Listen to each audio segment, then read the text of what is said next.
Hi everyone, I'm Tanaaz from foreverconscious.com and this is your weekly energy forecast for the week of February 25th. On February 24th, we had the Virgo full moon. We are still working with the energy of this full moon all through the week. This full moon is really a powerful point because of where it sits in our timeline. It's the last full moon before the astrological new year, and it's the last full moon before eclipse season begins. So because of that, it just really holds this powerful purge energy. What do we want to clear before the new astrological year begins? What do we want to shake free of in our lives? And then eclipses are always a very transformative time. They tend to bring life-altering events, sometimes in a small way, sometimes in a big way. So they're very powerful, transformative points in the year. And this full moon being the last full moon before we enter into that stage is also kind of adds to that purge energy. What do we want to be clear of? And maybe the full purge doesn't happen under this full moon. Maybe we have to wait for the eclipse of next month, but we're starting to become aware of what we want to shake free, what we want to loosen, what we want to maybe do away with as we continue our journey. So all of that might be coming into your awareness under this full moon. You might be starting to realize, I've been doing this and I just don't think it's working for me anymore. That those type of thoughts, that type of awareness is coming up now for us under this Virgo full moon. And while there is power to purge and cleanse and release, and you can set those intentions under this full moon, excuse me, and all through this week, we may have to wait for those eclipses to happen in March and April for us to kind of really understand where we're sitting. So if you have some big life events that are going on or some big changes and you're not quite sure just yet, allow things to be and wait to see what transpires under the March-April eclipses, because eclipses always put us where we need to be. And we have one in March and we have one in April. And when we're through that eclipse season, we'll kind of be exactly in alignment with what the new energies of the astrological year have in store for us. And the astrological new year starts on March 19th. So we have big energies on the horizon, and this full moon is kind of like our guiding star as we move into all of that energy. So if you want to work deeper with this full moon, I have a ritual. Check it out on foreverconscious.com. I'll drop a link in the description box below. It's just a gentle cleansing ritual. It just helps to reset. You're going to set some intentions. You're going to do some journal work in that one just to help you kind of work with this beautiful energy that's asking us to release, to let go.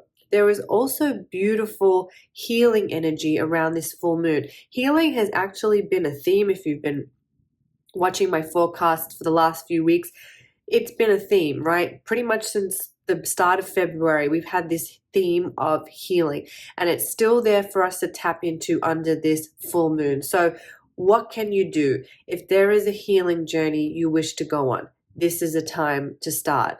If there is something that you're working to actively heal in your life, this is a good time to take action. Start journaling more, start meditating more, go see a different doctor, try a new herbal remedy, try a different diet. This is a good time to kind of experiment and take action, because your actions are really going to be supported and you're going to find yourself guided and led to, pushing yourself further along on that healing journey. So tune in, set that intention, and then work on attracting and navigating what your body, mind, and soul need the most right now, because you'll be led in that direction, because the healing energy is beautiful and it's strong and it's fading away now. So if you want to use it, this is your opportunity. Doesn't mean you can't heal at other points, but if we want to work with the cosmic energies that are on offer to us, this is a really good time. On February 28th, so as we wrap up the month of February, we have a little bit of harsh cosmic energy coming in. On February 28th, we have the Sun and Saturn coming together. while this is the peak day, we're going to be feeling this alignment for probably a week before it and a week after it. So we're kind of already feeling it, and then we're still going to be working with it as we move into that first week of March. This energy is highly karmic. And yes, it can feel a little bit harsh because Saturn is our karmic teacher. Saturn is the planet that represents all of those lessons that we've come here to master. And Saturn is kind of that teacher that's going to help us master those lessons.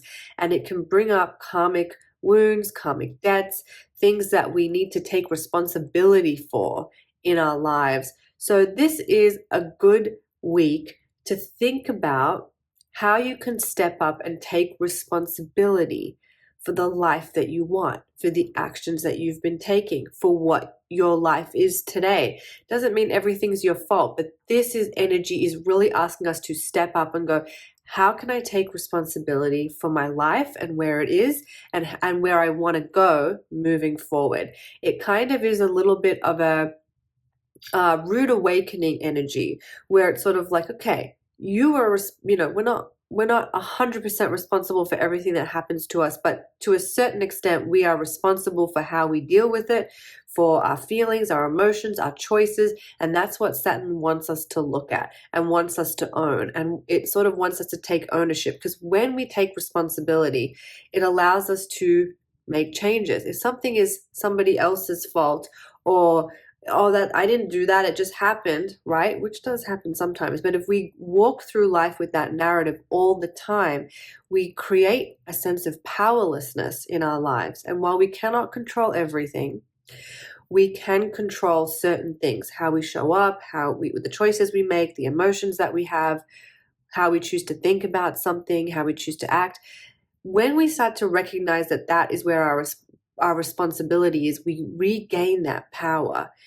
And we start to feel more powerful and less powerless about the things that are happening in our lives. And that's what Saturn can remind us of. It can remind us how to take our power back through taking responsibility for our life and our actions and where we want to go. So it can be a little bit of a confronting energy, a little bit of a harsh energy. Sometimes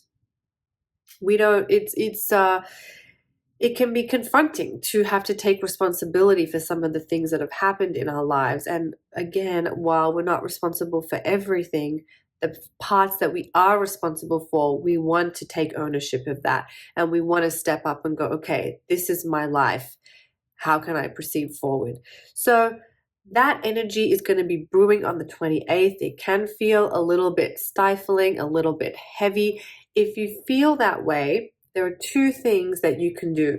Number one is grounding. So Saturn is a very earthy, grounded sign. So sometimes we need to, when we're feeling a struggle with its energy, we need to lean into that. So we could be walking barefoot on the grass, working with our lower chakras, eating root vegetables and really nourishing food, and feeling our feet on the earth, being out in nature, and just imagining energy, especially if you're swimming around a lot in your head, imagining that energy moving down into your body and feeling that stability and that security and that groundedness when that energy moves. That's one way. The other way that sometimes we need to work with this energy is we can get too bottom heavy. We can feel too weighed down, and that can lead to feeling a bit sluggish, a bit tired, heavy, like we cannot take action. We feel a little bit stuck, or that we have walls around us. Sometimes this energy can make us feel like that. So if that's the case, we need to do the opposite. We need to shift energy up our body. Visualizing energy moving from that stagnant lower chakras up to the higher chakras, meditating, doing something creative, getting out of your monkey mind but into your higher mind. So reading, learning, trying something new, creating, meditating, working on your spiritual gifts, being out in nature, again, with this intention. So think about where you might be holding the energy and then try to bring balance to it, because we can feel a little bit scattered, but then we can also feel too bound and grounded under this energy. So work with whatever comes up for you. And then that's it. Then we move into the month of March. I've already kind of touched on, March is a really big month. We have eclipses, we have the equinox, the start of the astrological new year. And then as we move into the first part of April, we also have more eclipses. So eclipses, always a transformative time. A lot of astrologers say, and I do think there's some truth to this, that we tend to feel eclipses about a month before they happen. So after this full moon, which is, already passed, we can really start feeling that transformative energy of the eclipses rolling in. So just something to be aware of. Don't forget, if you want to stay up to date with all of the cosmic happenings of the year, my moon calendar, or your moon calendar, whoops, I just knocked stuff over when I went to grab this, is still available. I have a few left. If you would like one, I know, we're already in March basically, but you're just going to get up to date with all the eclipses, so you can see, you'll always be prepared. The eclipses, the retrogrades. Each month comes with beautiful cosmic artwork and an affirmation, which is also cosmically inspired for the month. So help me get rid of the last couple of these. So if you'd like one, they're on sale, 30% off. And if you're in the US, domestic shipping is also free. I'm trying to get rid of them. So if you'd like one, jump on that. Okay. I hope you found that helpful. I am Tanaaz from foreverconscious.com. Thank you so much.